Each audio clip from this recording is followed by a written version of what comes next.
ನೋಡಿ, ನಾನು ಮುಸ್ಲಿಂ ಸಮುದಾಯದಿಂದ ಬಂದಿದ್ದೇನೆ. ನಮ್ಮ ಸಮುದಾಯ ಪರಿಸ್ಥಿತಿ ಇವತ್ತು ಏನಾಗಿದೆ ಅಂತ ಎಲ್ಲರ ಮುಂದೆ ಇರ್ತಕ್ಕಂಥದ್ದು.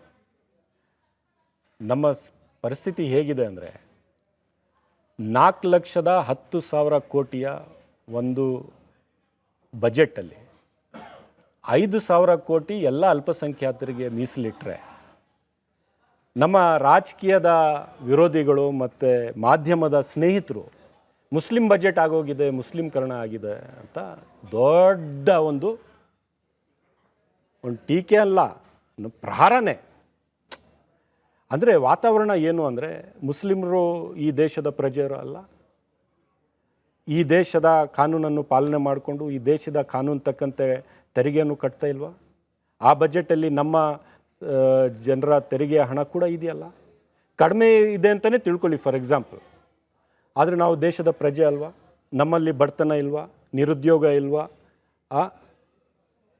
ಇಲಿಟ್ರಸಿ ಇಲ್ವಾ? ಈ ಸಮುದಾಯಕ್ಕೆ, ಆ ಸಮುದಾಯದ ಏಳಿಗೆಗೆ ಮಾಡಬೇಕಂತ ಕರ್ತವ್ಯ ರಾಜ್ಯ ಸರ್ಕಾರ ಆಗಲಿ ಕೇಂದ್ರ ಸರ್ಕಾರದಲ್ಲಿ ಮಾಡಬೇಕಲ್ವ? ಸೊ ಮಾಡಿದರೆ ಗಲಾಟೆ, ನಮ್ಮ ಮೇಲೆ ಪ್ರಹಾರ, ಸುಮ್ಮನೆ ಇದ್ದರೆ ಮಾಡೋದಿಲ್ಲ ಅಂತ ಹೇಳ್ತಕ್ಕಂಥದ್ದು.